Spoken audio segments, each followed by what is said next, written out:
দুইটি সময় ঘুমালে আপনি ফকির হয়ে যাবেন। নবীজি সাল্লাল্লাহু আলাইহি ওয়াসাল্লাম এই দুইটি সময় ঘুমাতে নিষেধ করে দিয়েছেন। আমরা অনেক সময় এমন কিছু টাইমে ঘুমিয়ে থাকি যে সময় ঘুমাতে নবীজি সাল্লাল্লাহু আলাইহি ওয়াসাল্লাম নিষেধ করে দিয়েছেন। এই সময় যদি আমরা ঘুমিয়ে থাকি তাহলে আমাদের ঘর থেকে বরকত উঠে যাবে। নাম্বার ওয়ান, এক নাম্বার হচ্ছে ফজরের পরে ঘুমানো, ফজরের নামাজের সময় ঘুমানো। নবীজি সাল্লাল্লাহু আলাইহি ওয়াসাল্লাম এই সময় ঘুমিয়ে থাকতে নিষেধ করে দিয়েছেন। ফজরের ব্যাপারে কিন্তু আল্লাহ তাআলা পবিত্র কোরআনুল কারীমের ভিতরে আয়াত নাজিল করে দিয়েছেন এবং ফজরের ব্যাপারে আল্লাহ তাআলা কসম করেছেন, ওয়াল ফজর ওয়া লায়ালিন আশর। আল্লাহ পাক রব্বুল আলামিন এই ফজরের ব্যাপারে কসম করেছেন।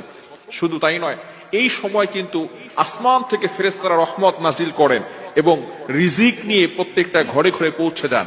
এখন যদি কোনো বান্দা সেখানে ঘুমিয়ে থাকে ফজরের সময়, তাহলে কিন্তু তার ঘরের ভিতরে বরকত নিয়ে যাওয়া হয় না, সেগুলো জঙ্গলে নিয়ে হিংস্র যে সমস্ত প্রাণীরা আছে তাদেরকে দিয়ে দেওয়া হয়। শুধু তাই নয়, বুখারী শরীফের হাদিস, নবীজি সাল্লাল্লাহু আলাইহি সাল্লাম এই ফজরের ব্যাপারে যাতে করে বরকত হয় এই জন্য দোয়া করেছেন। তিনি দোয়া করেছেন, আল্লাহুম্মা বারিক লি উম্মতি ফি বুকুরিহা, আয় আল্লাহ আমার উম্মতের সকালটা বরকতময় করে দেন। আল্লাহ পাক রব্বুল আলামিন এই দোয়াটা কবুল করে নিয়েছেন। অনেকের ঘরে বরকত হয় না, এর কারণ হচ্ছে যে ফজরের সময় সে ঘুমিয়ে থাকে, যার কারণে তার ঘর থেকে দারিদ্রতা যায় না, দরিদ্রতা দূর হয় না, অভাব অনটন লেগেই থাকে।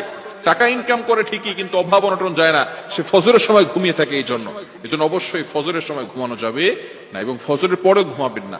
অনেক সময় কিছু মানুষ আছে ফজরের নামাজ পড়ে তারপর আবার ঘুম না, এই সময় আপনি আমল করেন, কিছুক্ষণ পরে ঘুমান। ইশরাকের নামাজ নবীজি সাল্লাল্লাহু আলাইহি ওয়াসাল্লাম পড়তেন, এই সময় একটু হাঁটাহাঁটি করেন। বিশেষ করে চিকিৎসা বিজ্ঞান বলছে এই সময়ে যদি আপনি হাঁটাহাঁটি করেন, এই ওয়েদারটা, আবহাওয়াটা যদি আপনার গায়ে লাগান, তাহলে রোগ প্রতিরোধ ক্ষমতা বাড়বে। এজন্য আর এই সময়টা হচ্ছে মুনাফিকের নিঃশ্বাস থেকে মুক্ত থাকে, যেহেতু মুনাফিকরা ফজরের নামাজ পড়তে আসে না। এজন্য আসুন আমরা ফজরের সময় ঘুমাবো না, রাসূলুল্লাহ সাল্লাল্লাহু আলাইহি ওয়াসাল্লাম এটা নিষেধ করে দিয়েছেন। নাম্বার টু, দ্বিতীয় নাম্বার হচ্ছে মোস্ট ইম্পর্টেন্ট, মাগরিব থেকে নিয়ে এশা পর্যন্ত এই সময়টা আমরা ঘুমাবো না। তাহলে কিন্তু যদি কোনো ব্যক্তি ঘুমায় তাহলে সে দরিদ্র হয়ে যাবে, তার উপরে কিন্তু অভাব অনটন লেগেই থাকবে। নবীজি সাল্লাল্লাহু আলাইহি সাল্লামের হাদিস এসেছে, যদি কোনো ব্যক্তি মাগরিবের নামাজের পরে ঘুমিয়ে যায়, আল্লাহ রাসূল সাল্লাল্লাহু আলাইহি ওয়াসাল্লাম তার উপরে লানত করেছেন। রাসূল সাল্লাল্লাহু আলাইহি সাল্লাম মাগরিবের নামাজের পরে ঘুমাতেন না, কোন সাহাবী নামাজের পরে ঘুমাতেন না, ইশারের নামাজের পরে ঘুমাতেন। মাগরিবের নামাজের পরে ঘুমাবেন না। হ্যাঁ, যদি কোনো ব্যক্তি অসুস্থ থাকে, কোনো ব্যক্তি যদি সারাদিন সফর করেছে, সেটা ভিন্ন বিষয়। কিন্তু কিছু মানুষ অভ্যাসে পরিণত হয়ে গিয়েছে, মাগরিবের নামাজের পরে সে ঘুমিয়ে থাকে। মাগরিবের নামাজের পরে ঘুমাবেন না। হাদিসের ভিতরে এসেছে মাগরিবের নামাজের পরে ঘুমানো, এটা সাহাবায়ে কেরাম করতেন না। নবীজি সাল্লাল্লাহু আলাইহি ওয়াসাল্লাম মাগরিবের নামাজের পরে ঘুমাতেন না। হ্যাঁ, তিনি তাড়াতাড়ি এশার নামাজ পড়ে তাড়াতাড়ি ঘুমিয়ে যেতেন।